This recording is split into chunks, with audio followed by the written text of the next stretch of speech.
Shalom saudara-saudara yang terkasih dalam Tuhan Yesus Kristus, selamat pagi. Renungan kita pada hari ini diambil dari Lukas pasal yang ke-18 ayat 9 sampai yang ke-14. Judul renungan kita pada hari ini adalah Farisi modern.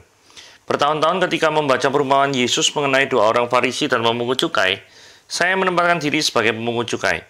Saya tidak banyak melakukan pelanggaran besar, di sisi lain, sering saya merasa telah berdoa memohon pengampunan atas semua dosa saya, tanpa menyebutnya secara jelas dan spesifik.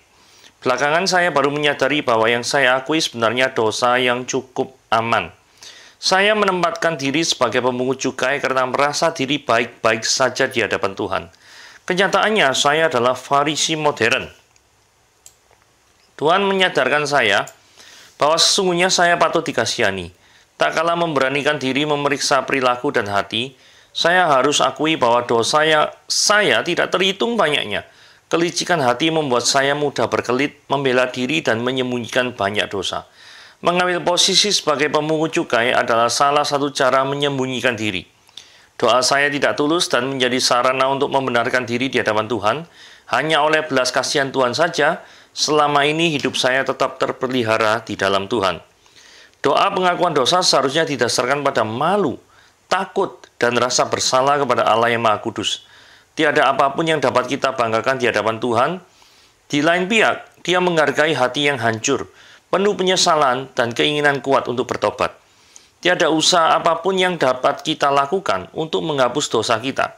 Pengampunan dan belas kasihan Tuhan lah satu-satunya yang membebaskan kita dari segala dosa.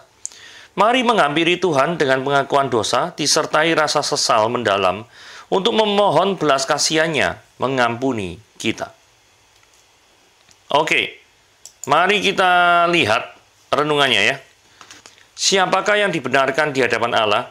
Mengapakah orang yang belum melakukan kebaikan tetapi dibenarkan di hadapan Allah? Kita baca Lukas pasal yang ke-18 ayat 9-14. Dan kepada beberapa orang yang menganggap dirinya benar dan memandang rendah semua orang lain, Yesus mengatakan perumpamaan ini. Ada dua orang pergi ke bait Allah untuk berdoa, dan yang seorang adalah Farisi dan yang lain adalah pemungut cukai. Orang Farisi itu berdiri dan berdoa dalam hatinya begini, "Ya Allah, aku mengucapkan syukur kepadamu karena aku tidak sama seperti semua orang yang lain. Bukan perampok, bukan orang lalim, bukan pezina, dan bukan seperti pemungut cukai ini. Aku berpuasa 2 kali seminggu dan aku memberikan 1/10 dari penghasilanku." Tetapi pemungut cukai itu berdiri jauh-jauh, bahkan dia tidak berani menengadah ke langit, melainkan dia memukul diri dan berkata, "Ya Allah, kasihanilah aku orang berdosa ini." Aku berkata kepadamu, orang ini pulang ke rumahnya sebagai orang yang dibenarkan Allah, dan orang lain itu tidak. Sebab barang siapa meninggikan diri, dia akan direndahkan, dan barang siapa merendahkan diri, dia akan ditinggikan.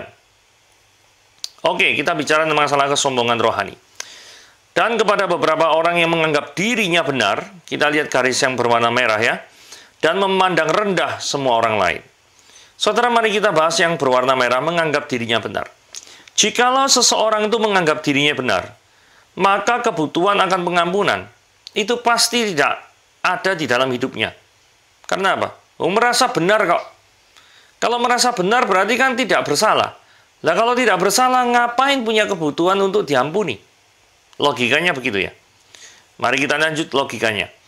Jika kebutuhan pengampunan itu tidak ada, maka kehadiran Yesus yang adalah juru selamat itu juga tidak diperlukan dalam kehidupan orang tersebut. Masuk akal ya? Jika orang itu tidak merasa butuh pengampunan karena menganggap dirinya itu benar, untuk apa dia merasa perlu akan kehadiran Yesus yang hadir sebagai juru selamat? Tidak perlu, bukan? Nah, jika Yesus tidak pernah hadir dalam kehidupan orang itu, maka keselamatan juga tidak akan pernah terjadi. Betul ya? Karena satu-satunya jalan keselamatan itu hanya melalui Yesus. Kalau orang itu tidak merasa butuh Yesus, Yesus tidak pernah diundang masuk dalam kehidupannya, maka orang tersebut akan selama-lamanya nanti kalau dia mati masuk neraka. Siapakah diri kita sehingga kita mengangkat diri kita menjadi hakim atas orang lain dan memandang rendah mereka? Nah, ini sudah masuk tulisan yang berwarna biru. Ya. Tadi yang 3 poin di atas itu adalah membahas tulisan yang berwarna merah. Apa konsekuensi daripada orang yang menganggap dirinya benar? Konsekuensi cepatnya adalah orang itu akan mati selama-lamanya masuk neraka. Sedangkan apa yang bisa diceritakan daripada orang yang memandang rendah kepada orang lain? Nah, orang yang memandang rendah dengan orang lain itu adalah konsekuensi logis daripada orang yang merasa diri benar. Orang merasa diri benar, dia itu krosonya jadi hakim. Gitu. Merasa diri jadi hakim atas orang lain. Karena bagi dia, orang lain salah, dia toh benar.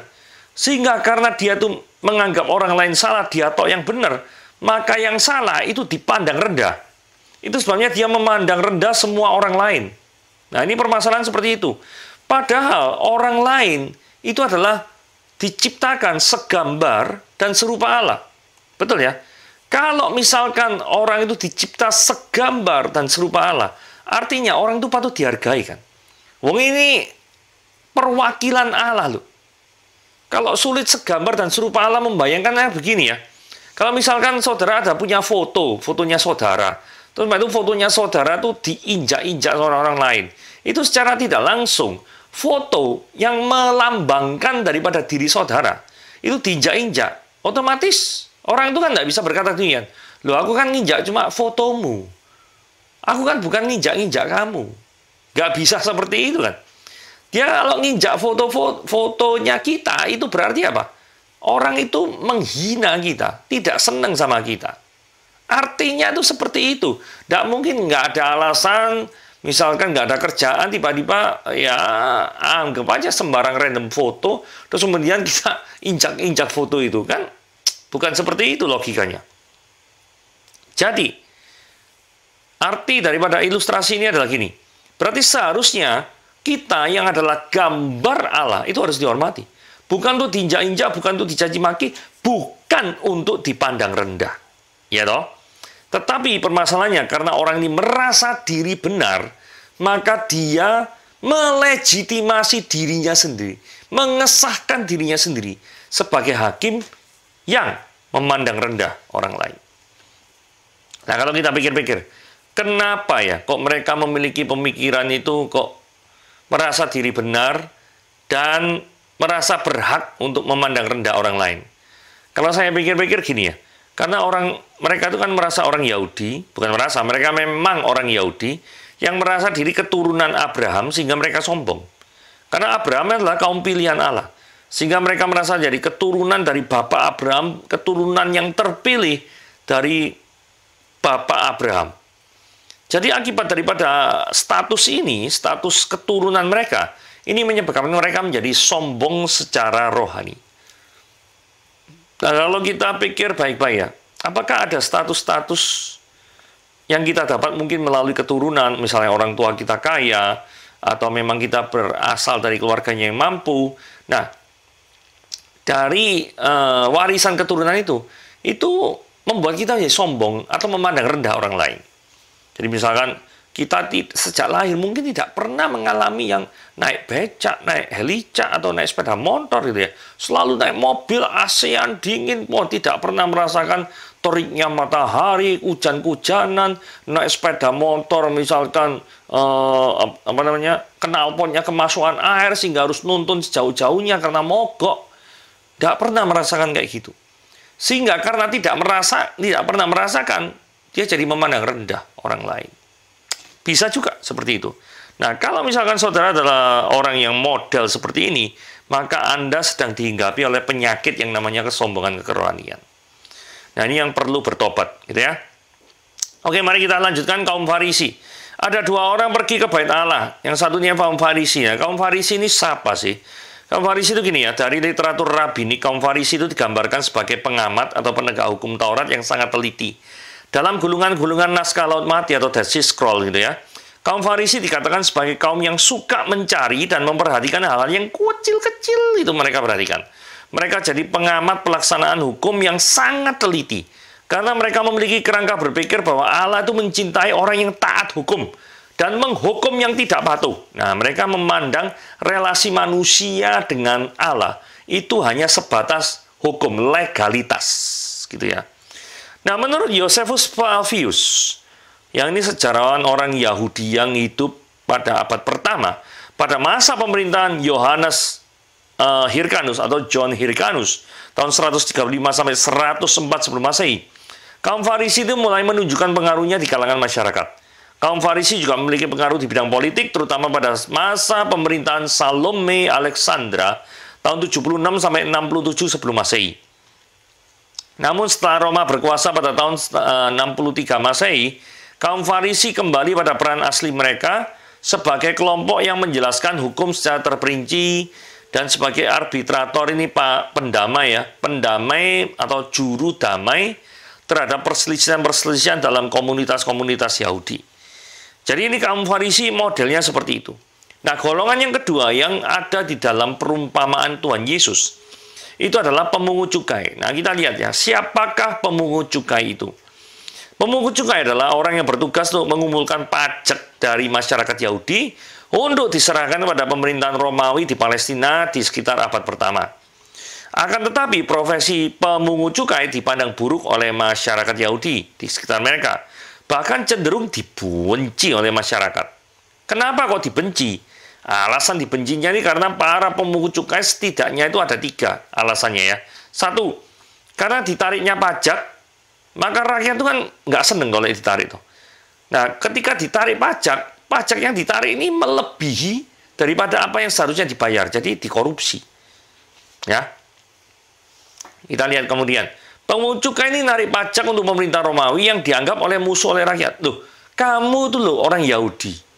Kok mau-maunya disuruh oleh pemerintahan Romawi narik pajak saudaramu sendiri terus diserahkan kepada pemerintahan Romawi.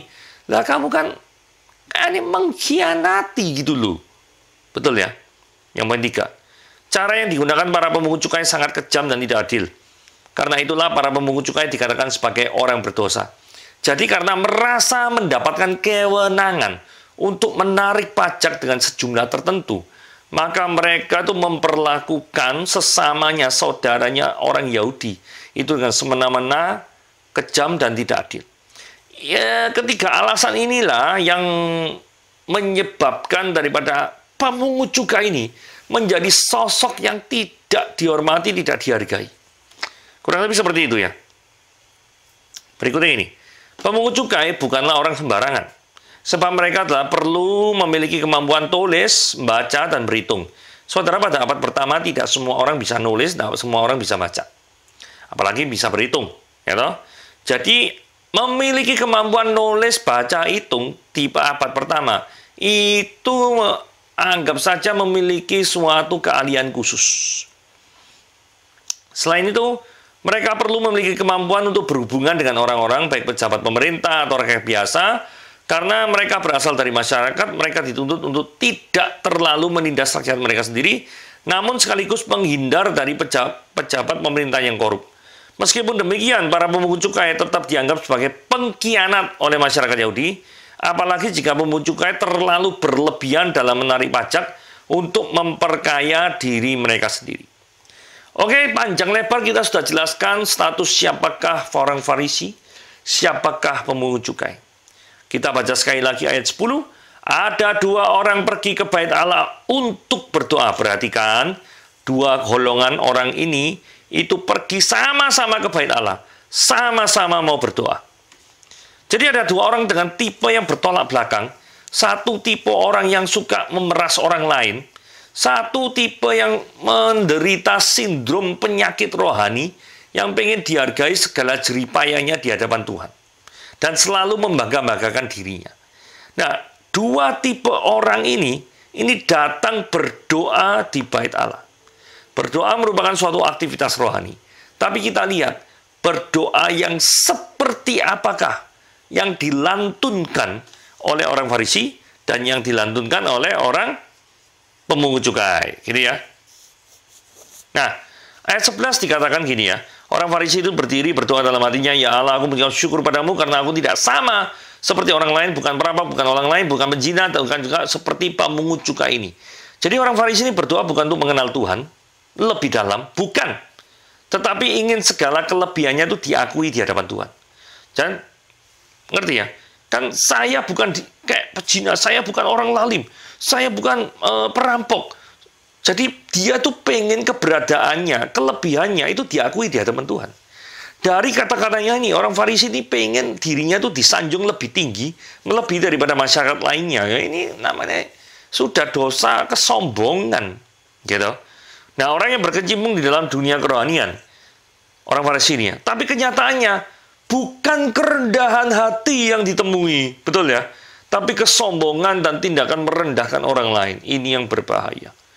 Orang Farisi ini mengucap syukur bukan atas kebaikan dan kemurahan Tuhan dalam hidupnya, tapi lebih karena orang Farisi ini mengucap syukur kepada Tuhan karena merasa lebih tinggi dibandingkan dengan, maksudnya statusnya merasa lebih tinggi dibandingkan dengan pezina, orang lalim, dan perampok. Ayat 12. Kalau kita bertanya-tanya ya, kenapa ya orang Farisi ini kok hampir selalu kalau dengan teks yang kita baca itu kok merasa dirinya lebih baik dari orang lain? Saya menduga jawabannya ada di ayat 12. Ayat 12 orang Farisi ini ngomong gini, aku dulu berpuasa 2 kali seminggu. Aku dulu memberikan 1/10 dari segala penghasilanku. Artinya apa sih? Orang ini membanggakan aktivitas agamawi. Dia meletakkan rasa amannya, meletakkan rasa tenangnya kepada aktivitas agamawi. Pikirnya dengan melakukan aktivitas-aktivitas agamawi tersebut, dia sudah menyenangkan hati Tuhan. Nah, seringkali seseorang itu terjebak oleh apa? Oleh, oh aku ini berkenan di hadapan Tuhan kalau aku melakukan aktivitas-aktivitas kerohanian, aktivitas-aktivitas spiritual. Saudara, hati-hati ya, hati-hati sekali. Karena jikalau Anda memiliki pemikiran yang seperti itu, Anda tidak berbeda dengan orang Farisi yang selalu merasa diri lebih baik daripada orang lain. Saudara perhatikan ya, motivasi adalah hal penting yang dilihat Tuhan ketika seorang melakukan aktivitas agamawi. Oke? Di dalam 1 Samuel 16 ayat 7 dikatakan demikian. Tetapi berfirmanlah Tuhan kepada Samuel, janganlah pandang parasnya atau perawakannya yang tinggi, sebab aku telah menolaknya. Bukan yang dilihat manusia, yang dilihat Allah. Manusia melihat apa yang di depan mata, tetapi Yahweh melihat hati.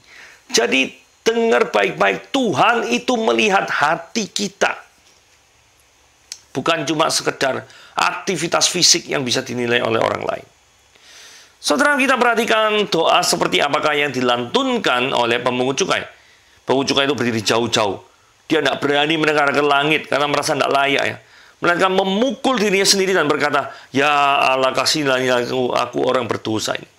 Saudara, kesadaran ini sangat penting ya sebagai titik awal pertobatan. Saudara, kalau kita lihat anak yang hilang dalam Lukas 15, itu memiliki kesadaran bahwa di rumah bapaknya ada kehidupan yang jauh lebih baik. Bahkan ketika dia tidak diterima sebagai anak pun, sebagai pegawainya saja, maka pegawai tersebut tetap masih memiliki kehidupan yang lebih baik daripada yang dialami oleh anak yang hilang itu. Dalam Lukas 15 ayat 17 dikatakan demikian. Lalu ia, anak bungsu dia, menyadari keadaannya dan katanya, betapa banyaknya orang upahan bapakku yang berlimpah-limpah makanannya, tetapi aku di sini mati kelaparan. Orang upahan, have no relationship with God, bukan anaknya cuma pekerja doang, tapi berlimpah-limpah makanannya. Tapi aku yang statusnya sih sebagai anak Tuhan, anak Bapa di dalam Lukas 15, kok ada di negeri asing kok kelaparan, bahkan makan ampas babi. Gitu loh. Jadi ini adalah suatu kondisi yang sangat kontras. Tapi puji Tuhan, anak bungsu ini sadar. Pemungut cukai ini juga sadar. Pekerjaannya itu mungkin menguntungkan secara materi. Tapi manusia Tuhan hidup bukan karena materi saja toh ya. Ya toh? Kalau misalkan ada cap sosial yang mengatakan, pemungut cukai, engkau itu pengkhianat secara moral terhadap saudara sebangsamu sendiri. Ngambil keuntungan terhadap sesamamu bangsamu sendiri. Kamu memang spesial, kamu memang ada kepandaian, tapi engkau gunakan kepandaian itu untuk keuntungan sendiri, bukan untuk menolong sesama. Saudara, kalau misalnya dicap seperti itu bagaimana? Memang bisa berbahagia gitu? Tidak tuh.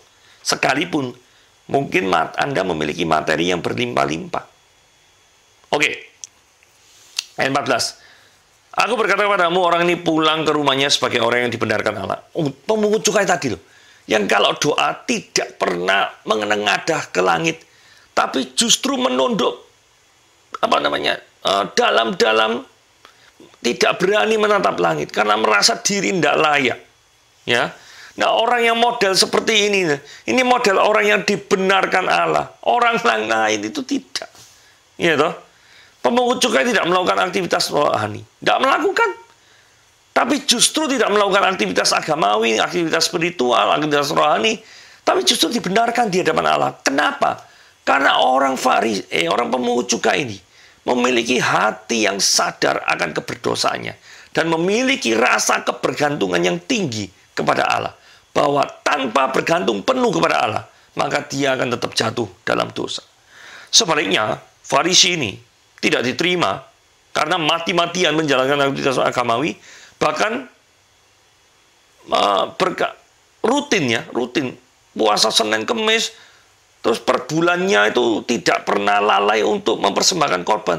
Tapi semuanya dia lakukan hanya untuk semata-mata memenuhi hukum, bukan untuk pleasing God, menyenangkan Tuhan, bukan. Ini perbedaannya. Oke, kalau kita lihat, pemungut cukai ini belum melakukan perbuatan baik apapun. Masih dalam taraf penyesalan. Tapi sekalipun masih dalam taraf penyesalan, toh orang ini statusnya sudah dibenarkan di hadapan Allah. Jadi perbuatan baik itu pasti akan mengikuti pertobatan. Tidak usah khawatir. Yang harus diperhatikan terlebih dahulu adalah harus lahir terlebih dahulu. Manusia itu harus lahir terlebih dahulu. Kalau tidak lahir terlebih dahulu, susah. Engkau tidak akan pernah melihat kerajaan Allah. Saya bukan ngibul, tapi sesuai dengan Yohanes 3 ayat 3 dikatakan demikian. Yesus menjawab katanya, aku berkata kepadamu, sesungguhnya jika seseorang tidak dilahirkan kembali, dia tidak dapat melihat siapa? Kerajaan Allah. Jadi tidak dapat dilahirkan kembali, tidak dapat melihat kerajaan Allah. Jadi betapa kelahiran baru itu sangat penting di dalam kehidupan kerohanian Anda. Jadi, sudahkah Anda dilahir barukan di dalam Kristus? Tuhan Yesus memberkati. Renungan sampai di sini.